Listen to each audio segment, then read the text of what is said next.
LPU ప్లేస్మెంట్ల రికార్డులు సృష్టిస్తోంది. Final year student 2.5 కోట్ల ప్యాకేజ్ పొందుతున్నారు. 1700 మందికి పైగా ఎల్పీయూ స్టూడెంట్స్ 10 లక్షల నుంచి 2.5 కోట్ల ప్యాకేజెస్ పొందారు.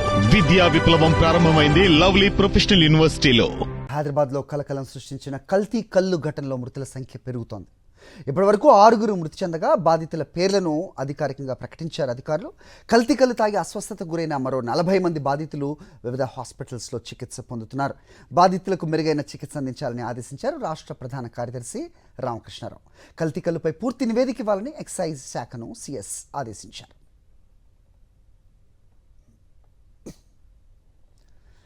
ఈ అంశంపై అప్డేట్స్ మా కరెస్పాండెంట్ సుష్మిత రెడ్డి తెలుసుకుందాం. సుష్మిత, చెప్పండి, ఏంటి పరిస్థితి? చికిత్స పొందుతున్న వాళ్ళ సిచ్యువేషన్ ఏంటి?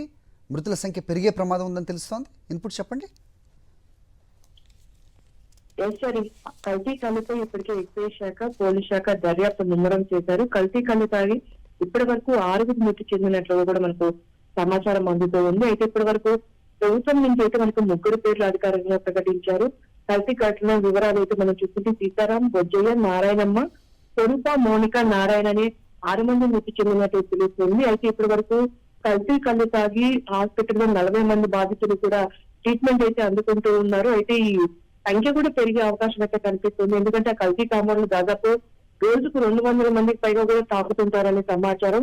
కొంతమంది అస్వస్థకు గురైనా బయటికి రావడం లేదని కూడా స్థానికులు చెప్తూ ఉన్నారు. సో మొత్తంగా కూడా ఈ కల్తీ కాంపౌండ్ ఎంతమంది తాగారో వారి వివరాలతో పాటు అన్ని కూడా సేకరించాలని కూడా పోలీసు వారికి సిఎస్ రామకృష్ణారావు కూడా ఆదేశించారు. అంతేకాకుండా దీనిపై నివేదిక ఇవ్వాలని కూడా చెప్పినట్టుగా కూడా తెలుస్తుంది. అయితే పూర్తిగా బాధ్యులపై కఠిన చర్యలు తీసుకోవాలని ఒకవైపు సిఎస్ రామకృష్ణారావు ఆదేశాలు జారీ చేసినట్టు కూడా చెప్తూ ఉన్నారు. సో నిమ్స్ హాస్పిటల్ దాదాపు ఇప్పటి వరకు అయితే 31 మంది బాధితులు అయితే ట్రీట్మెంట్ అందిస్తున్నట్టు తెలుస్తుంది. అంటే ఇప్పటికే ఆ ఏరియాలో ఏదైతే కళ్ళు కాంపౌండ్ ఉన్నాయో 5 కూడా సీజ్ చేశారు అధికారులు. అంతేకాకుండా 5 కూడా పరారీలో ఉండడంతో వారిని ఇప్పుడే పోలీసులు అదుపులో తీసుకున్న వారందరినీ కూడా విచారిస్తున్నట్టుగా కూడా తెలుస్తుంది.